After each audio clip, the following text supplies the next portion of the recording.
Muhammad sallallahu alaihi wasallam. Wa ba'd. Wapenzi Waislamu, mtatuia radhi dakika 2-3.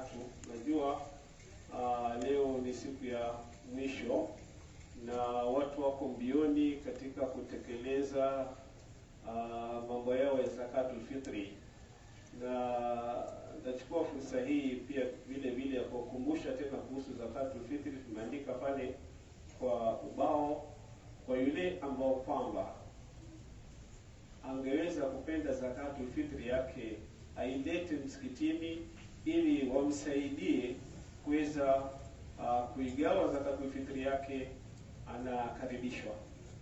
Na tumeweka kiwango pale ambacho kwamba sisi wenyewe tutafanya namna vile Mtume sallallahu alaihi wasallama alivyofundisha, alivyoelekeza, na zaka yako itakuwa iko sawa insha Allah.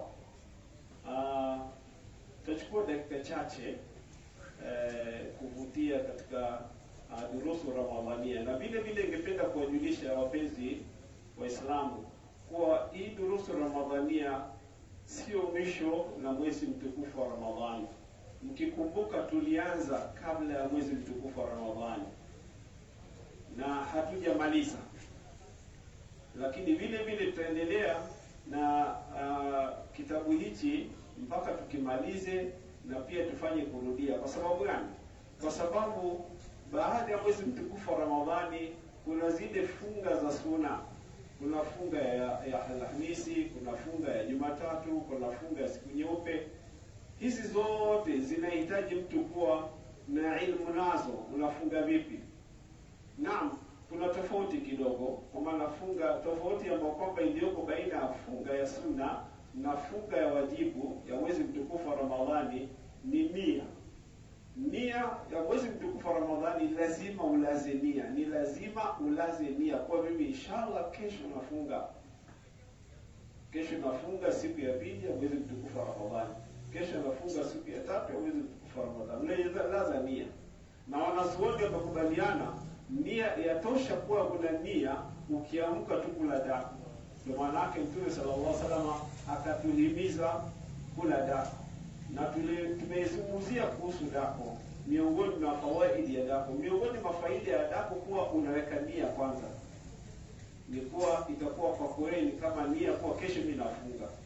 Miongoni mwa faida ya dako ni kuwa utaamka kwa wakati mwafaka ya kuweza kumlilia Allah subhanahu wa ta'ala, na kuweza yani kumwomba Allah subhanahu wa ta'ala, na pia vile vile kupata yani swala ya subuhi kwa jamaa. Inshallah tumombe Allah subhanahu wa ta'ala tufanikishe kwa haya yote. Tunaendelea katika durusi yetu ya Ramadhania. Tuko katika tumemaliza kuhusiana na ahkamul alqadha, hukumu za kukidhi, ambao kwamba mtu akiwa amekosa kufunga kwa sababu mbalimbali kama tulivyoeleza, basi atakidhi yale masiku ambao kwamba aliyokuwa amefanya nini, amefungua.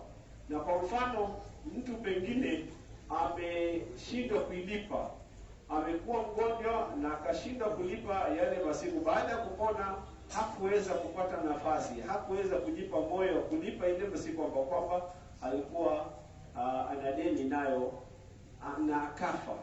Basi akifa, wali wake ni mtoto wake, ni bibi yake, mtu ambao kwamba atakuwa yuko pamoja naye kama wali wake, atamlipia, atamfungia kwa niaba yake.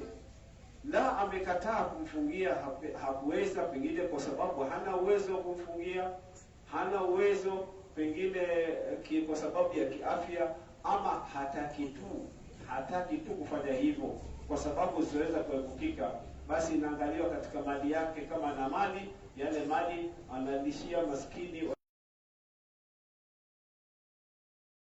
kwamba alikuwa na deni nayo mpaka deni yake imalizike. La amefariki na hana hata mali pia hana, basi Mwenyezi Mungu Subhanahu wa Ta'ala ametuambia fattaqullaha mastata'tum, mcheni Mwenyezi Mungu kadri ya uwezo, wala yukallifu Allahu nafsan illa wus'aha. Mwenyezi Mungu haikalifishi nafsi ya mwanadamu isipokuwa kwa uwezo wa nafsi ile. Kwa ufupi inshallah nataka kuangalia muftiratu som, vitu ambavyo kwamba vinamfuturisha aliyefunga, vitu ambavyo kwamba vinasababisha mtu aliyefunga kufuturu, vitu ambavyo kwamba vinaharibu saumu ya mtu ambao kwamba amefunga. Asom, kufunga, imsaku biniyatin jamii al-muftirat, ni kujizuilia kwa nia na vyote vitu ambavyo kwamba vinafunguza. Hiyo ndio saumu ama hiyo ndio funga. Ukijizuilia na vyote ambavyo kwamba ukiwa utaweka ndani itakuwa ni yenye kukuharibia saumu, hiyo ndio inaitwa funga. Min tulu'i al-fajri, kutoka kwa kuchomoza alfajiri wa ukweli, ila ghurubi shamsi, mpaka kuzama kwa jua, mpaka kuzama kwa jua. Yani na hii kuzama kwa jua, mimi nimehisi wengi tunakosea. Unapata watu ngojea mpaka ile jua kuingie kiza, na ikiingia kiza tu hivi isha ndio imeingia. Wakati wa kufungua ni ile kurs, kama tulivyosema, ile sahani ya jua ikizama, tumepotea ile sahani ya jua, basi hapo umefungua. Wakati aftara as-sa'im, aliyefunga anapasa kufungua kwa kupotea kwa ile sahani ya jua, sio mwangaza. Mwangaza wa jua ukipotea ni isha imeingia, hiyo kutokamana na kifiki. Kwa hivyo ila ghurubi shamsi, mpaka kucha kwa jua. Wal muftiratu allati la yatimu sawmu as-sawm illa bitarkiha sab'atun anwa', vitu vyenye kufunguza, vitu vyenye kusababisha mtu kufungua, ambaye mtu aliyekuwa amefunga lazima kuyawacha, ni vitu aina saba. Yani vitu aina saba ukiwa utavifanya, itakuwa wewe saumu yako imeharibika. Al-awwal, kitu cha kwanza kabisa, aljimaa, ni kuingiliana. Aljimaa ni kuingiliana, ikiwa ni mkeo, ikiwa ni kimada, ikiwa ni nini, lakini kuingiliana. Wa huwa idkhalu dhakara fil faraj, naye ni kuingia tupu katika tupu nyingine, kuingia tupu katika tupu nyingine, hata bila kuteremsha chochote, na kuwa saumu yako imeharibika. Fa ila jamaa as-sa'im batala sawmahu, atakapo ingilia mtu aliyefunga kumuingilia mkewe, basi saumu yake itakuwa imeharibika. Saumu fardhan kana au naflan, itakapokuwa saumu ile ni saumu ya sunna ama ni saumu ya faradhi. Ya faradhi inaweza kuwa ni mwezi mtukufu wa Ramadhani obvious, na sunna ni ile ya Alhamis wa yaumul ithnain, siku ya Alhamis na siku ya Jumatatu. Hizo ni saumu za sunna. Ama pengine siku nyeupe, tarehe 13, tarehe 14 na tarehe 15, katika tarehe za Kiislamu, sio tarehe ya kawaida, tarehe ya Kiislamu. Fa idha kana fi nahar Ramadhan, ikiwa itakuwa ni mchana wa Ramadhan, wa sawmu wajibun alayhi, basi kufunga itakuwa ni wajibu kwa yeye. Wajaba alayhi alqada, basi ikiwa utaandikiwa, itakubidi wewe ukidhi ile siku ambayo kwamba ulifungua.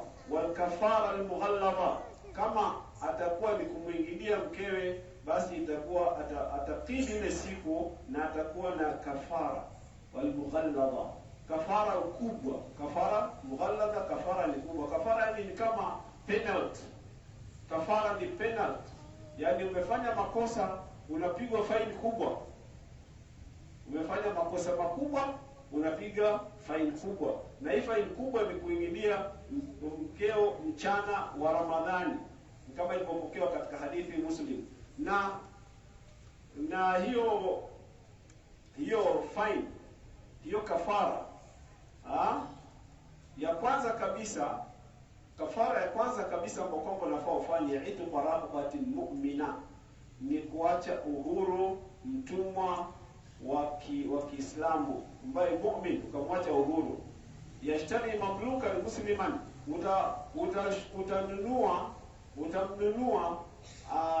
mtumwa dhakaran au untha, akiwa ni mtumwa wa kike, akiwa ni mtumwa wa kiume, utamnunua, wa ya'tiquhu, kisha unamwacha uhuru, liyasbah huran, fa in lam yajid raqabatun au lam yajid qimatuha, au kupata kuweza kumtoa ngamia, sawa, haukupata mtumwa, kwa maana wakati wetu kutoka mtumwa, unakile wakati Mtume sallallahu alaihi wasallam watumwa walikuwa hapo, unaweza kumnunua mtumwa.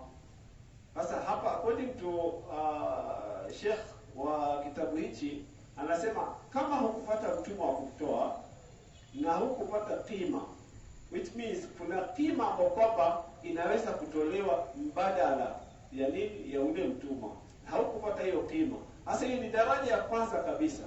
Umefanya makosa ya kumwingilia mkeo mchana wa Ramadhani, saumu yako imeharibika, na kwa sababu ya ukubwa ile makosa hutolipa hiyo siku peke yake, bali utalipa hiyo siku moja, na kisha utapigwa penalty ya kutoa kafara. Kafara daraja ya kwanza kabisa ni kumwacha mtumwa uhuru. Umnunue mtumwa, umwache uhuru, ama unayo mtumwa, umwache uhuru. Tena sio mtumwa ambao kwamba sio wa Kiislamu, ni mtumwa mu'mina. Amesema hapa itqu raqabatin mu'mina, mtumwa wa Kiislamu. Daraja ya pili, umekosa kupata mtumwa, unakuja katika daraja ya pili, siyamu shahrayn mutataliyin. Kwa hiyo siku moja ambao kwamba umefanya makosa, yani khata mughalladha, itabidi ufunge miezi miwili. Itabidi ufunge miezi miwili, shahrayn mutataliyin, tena kwa kufuatana. Kama vile tumefikia tarehe 30 ya Ramadhani, yani kesho usifungue, unaendelea, kuna hiji kwako wewe ni kufunga tu katikati yake bila kuacha, unaendelea siku 60. La yafturu baina illa li'udhrin, haufungui kati ya hiyo siku 60 isipokuwa kwa udhur ya kisheria, kayyamil idaini wa tashrik. Kwa mfano simefika au ulikuwa umefunga miezi miwili kwa kufuatana, lakini ikafika siku ya Eid kama kesho inshallah, kwa maana kesho ni haramu kufunga. Kesho ni nini? Ni haramu kufunga. Sasa ikifika siku kama hiyo ya kesho ya Eid, haupasi kufunga. Kama unalipa hiyo, unafunga miezi miwili kufuatana, unafungua. Wa ayami tashriq, na masiku tatu katika Eid al-Adha. Kuna baada ya Eid al-Adha kuna siku tatu za kufuatana, inaitwa ayami tashriq, na ni masiku ya kula na kunywa. Siku na kula na kunywa na kuchinja katika wakati, kwa maana kubaliwa kuchinja kuanzia siku ya Eid al-Adha. Wa hiyo siku ya kwanza, ya pili, ya tatu ni siku zote za kuchinja. Wa hisi kalmar, na pia vile ukawa na pengine sababu ikawa ni ugonjwa ambao kwamba ugonjwa mzito ambaye itakusababisha wewe kuweza kufuturu. Wa safar, na kusafiri, li ghairi qasdin alfitri, kwa yale ambao kwamba haina makusudio ya kufungua. Fa in aftara li ghairi udhri, ikiwa wewe utafungua na umo katika ile penal ya 60 days, unakufunga siku 60, ukafungua bila udhuri ya kisheria, wajaba alayhi an yabda min jadid, utabidi uanze mwanzo. Umefunga ukaja kwa sababu ya kuchoka tu na kwa sababu ya kupuuza ukala siku moja na hauna udhuri ya kisheria, unaanza tena mwanzo, tena unaanza 1 umalize mpaka 60. Ndio sheria hiyo tumewekewa, na yani kuonesha ile kosa ni kubwa, inafaa mtu ajiepushe mbali. Ndio maana yake wanazuoni wanasema, yani ikiwa kama ni wewe kijana, juzi Sheikh alituzungumzia akasema kama wewe ni kijana na uko katika funga, basi mchana usicheze na mkeo, mambo ya kubusubusu, kama unajua huwezi kujimiliki, usio na mambo ya kumshikashika wala kujafanya inaitwaje itikafu msikitini, soma Qur'ani, ufike nyumbani wakati wa kufuturu tu basi. Kwa maana wakati utakapofuturu kila kitu halali, unafuturu kila kitu. Sawa? Utakapofungua kila kitu halali. Hiyo ni daraja ya tatu. Fa ilam yastati asawm fa innahu yut'imu 60 miskinan, utawalisha maskini 60. Umeshindwa kuacha mtumwa uhuru, utafunga miezi miwili. Umeshindwa kufunga miezi miwili, utawalisha maskini 60. Kwa siku ngapi? Kwa ile siku moja. Hiyo siku moja ambayo kwamba umefanya makosa ya kumwingilia mkeo mchana wa Ramadhani. Wa hadhihi kafara mutanasiba fi ghaldhiha ma ghald al-fi'li wal jazaa min jinsi al-amal. Na wanasema hizi kafara ni yenye kunasibiana na makosa uliyofanya. Kafara hii, penalty hii inaendana sawa sawa na ile makosa uliyofanya, ili kama alivyosema hapa sawa na kile kitendo. Sasa which means ile kitendo ulilofanya ni kubwa sana, ni nzito sana mbele ya Allah Subhanahu wa Ta'ala. Kwa sababu hiyo ikapewa penalty kali kama hiyo. Anasema athani ya pili, hiyo ni sababu ya kwanza ya kufanya nini? Ya kufuturu. Sababu ndio kwanza zinampelekea mtu kufuturu, yani kuingiliana na mkeo itakuwa yani funga yako imeharibika. Ya pili, inzalul mani, ni kutokwa kwa mani biikhtiyarihi, kwa sababu kwamba umeamua, kwa sababu wewe mwenyewe umesababisha hiyo mani kutoka. Abi taqabbul, kwa kumbusu mkeo, au lams, ama kushika au istimna, au kufanya tunaita punyeto, kupiga punyeto, au ghairi dhalika, au isiyokuwa hiyo. Sasa utakapofanya mambo haya, manii yakakutoka, dini yako itakuwa imeharibika, somo yako itakuwa imeharibika. Wadhalika lianna hadhihi min ash-shahwa, kwa sababu hii ni miongoni mwa matamanio alati la yakunu somu illa biijtinabiha, kuwa funga haiwezi kuwa funga isipokuwa kujiepusha na haya matamanio, kama jaa fil hadithi al-Qudsi, kama ilipokuja katika hadithi al-Qudsi. Allah Subhanahu wa Ta'ala anasema yad'a ta'amahu wa sharabahu wa shahwatahu min ajli,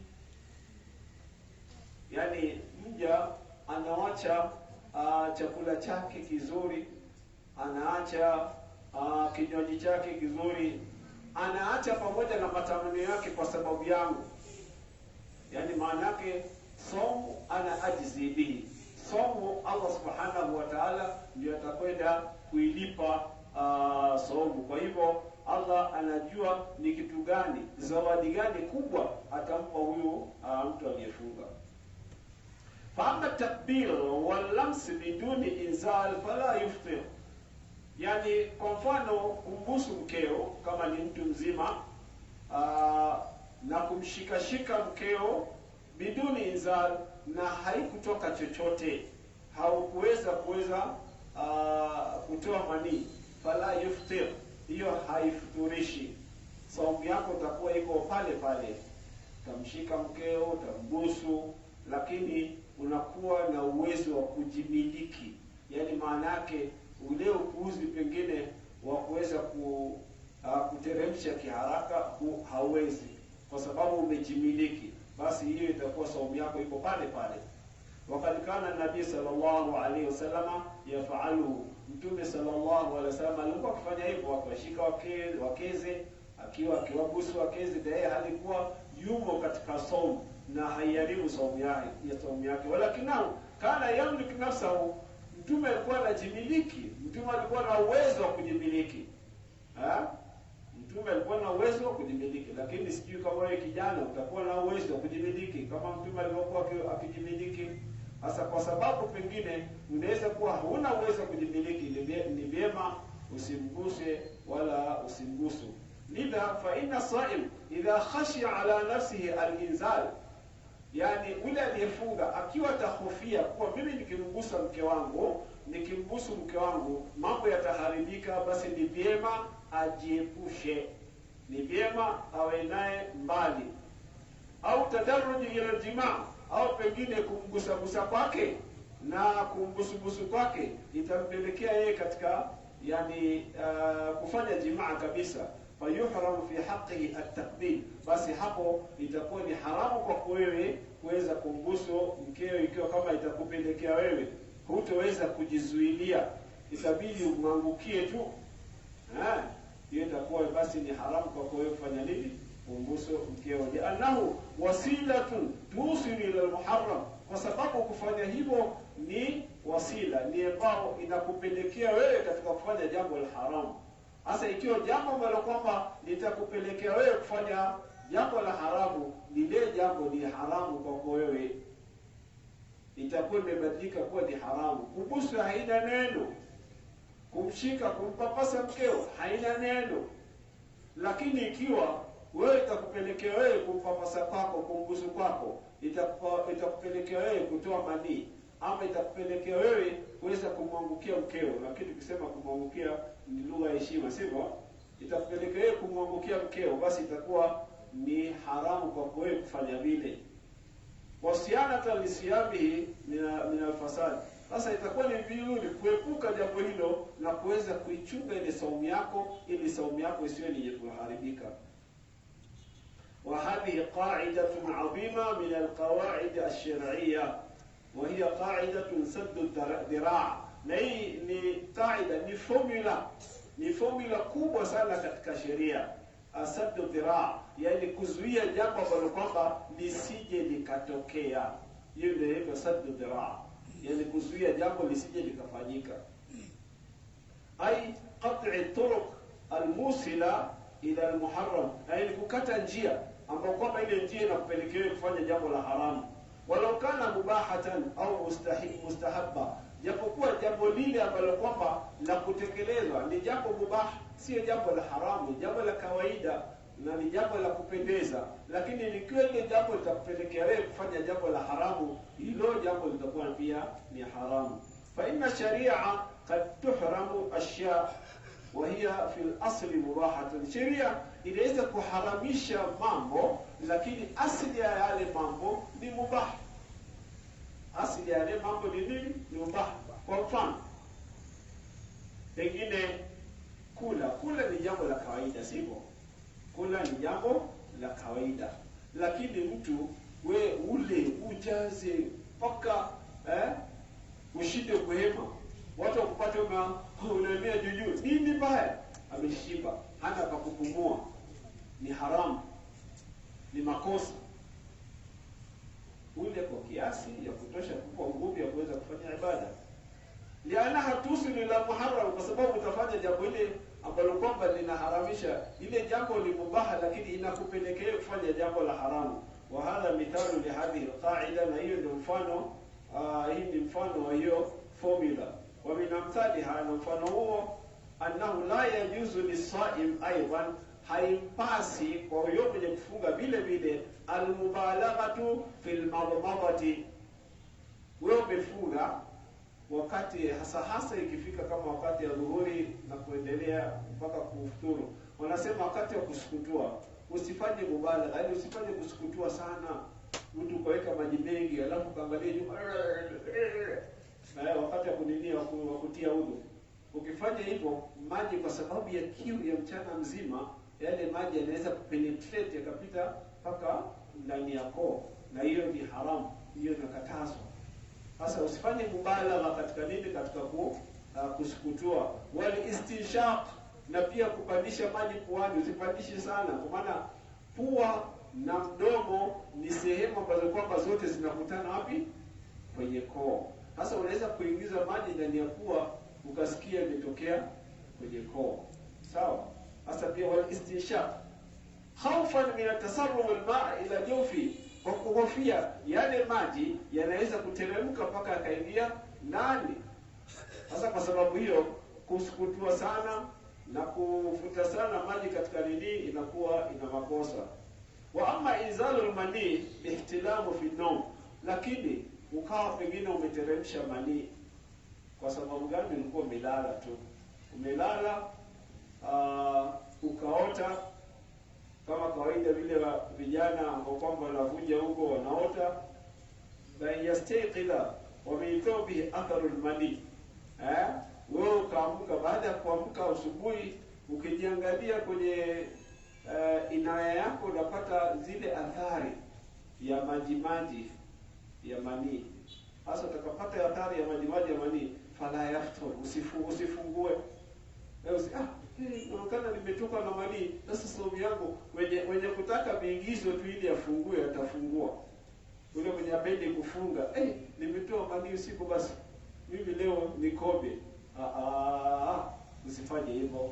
Ukipata dini, ukiwa utatoa manii hadi ya uko katika usingizi, usifuturu, yeye ifuturishi. Lianahu bighairi ikhtiyar, kwa sababu hiyo imekutoka bila ya khiari yako. Wala qasdu, wala huku kusudia. Ni mambo ambayo kwamba yamekujia katika ihtiram, katika ndoto. Fa inna Allah azza wa jalla la yukallifu nafsan illa wus'aha. Mwenyezi Mungu haikalifishi nafsi ya mwanadamu isipokuwa kutokamana na uwezo wake. Wanaim qad rufi'a anhu alqalam, mtu ambao kwamba amelala, kalamu imenyanyuliwa, haandikiwi madhambi. Ukiwa umelala ukifanya jambo kwa kulala, wewe hauandiki madhambi, au umekosea. Hata katika mahakama ya Kiislamu ukipatikana umefanya makosa na ulikuwa umelala, sijui kama inawezekana hiyo, ukafanya jambo ambalo kwamba ni ya makosa lakini ulikuwa umelala, basi hauandikiwi makosa. Fala yu'akhidhu Allah, Mwenyezi Mungu akuchukulie kuwa umekosea, bima yasdiru minhu fi nawmi, kwa yale ambayo kwamba yametoka ndani ya hadi ya huko ndani ya usingizi. Wa hadha bi rahmatillahi bina, na hii miongoni mwa rehema Allah subhanahu wa ta'ala anaturehemu nayo. Wakadhalika, na vile vile la yufsidu sawm binuzul almani bitafkir almujarrad, pia vile vile haiharibu saumu yako kwa kuwa mtu ametokwa na manii kwa kufikiria tu. Umekaa ukafikiria umempata, umemshika, mpaka kutoka manii, sawa? Hiyo haiharibu saumu yako. Anil amal ay shay'in, qala Nabii sallallahu alaihi wasallam, amesema mtume wa Allah sallallahu alaihi wasallam zaidi yake, inna Allah, hakika Mwenyezi Mungu, tajawaza an ummati, amewasamehe umma wangu, ma hadathat bihi anfusaha, wa yale kwamba imetokea kwa nafsi yao, ma lam ta'mal au tatakallam, kama vile hakufanya wala hakuzungumza, haukulazimisha itoke wala hukusema, basi inakuwa wewe umesamehewa, muttafaqun alayhi. Wacha tusimamia hapa, naona wengi wamechoka na lala. Sasa acha tusimamia hapa inshallah, mpaka Mwenyezi Mungu Subhanahu wa Ta'ala akutujalia tena wakati mwingine tutakuwa ndio kuendelea. Kama nilivyowaambia, nilivyoahidi, hii durusu yetu zitaendelea, lakini sio kama hivi kama mwezi mtukufu wa Ramadhani. Pengine itakuwa mara moja kwa wiki au mara mbili kwa wiki. Na naomba wapenzi Waislamu, ni vyema kufuatilia durusu kama hizi, kwa maana ndipo kukumbushana huko. Ndio maana yake mara nyingi kwenye kutoa waadhi usema, yani najikumbusha nafsi yangu na kuwakumbusha nyinyi, kwa maana wakati mimi nakusomea, mimi pia najikumbusha, na pia mimi yale sheria kwa kwamba anaelezea ndio sheria kwa kwamba inajihusu mimi. Ndio maana yake watu wakasema, Waswahili wakasema, sheria ni msumeno, unakata mbele na nyuma, sawa? Sasa itakuhusu wewe na inanihusu mimi. Kwa hivyo tumuombe Allah Subhanahu wa Ta'ala atujalie kwa wenye kusikiza mazuri na kuyafuata. Allahumma arina al-haqqa haqqan warzuqna ittiba'a, wa arina al-batila batila warzuqna ijtinaba. Allahumma sahhil lana liman nurid wa najjina mimman nakhaf, bifadlika ya latif ya latif, iltuf bina bima jarat bihi maqadir, wa hawwin alayna kull asir, innaka ala kulli shay'in qadir. برحمتك يا ارحم الراحمين فرج على المسلمين. وصلى الله على خير خلقه سيدنا محمد وعلى اله وصحبه وسلم. فليتفضل مشكور شيخ عبده. تفضل.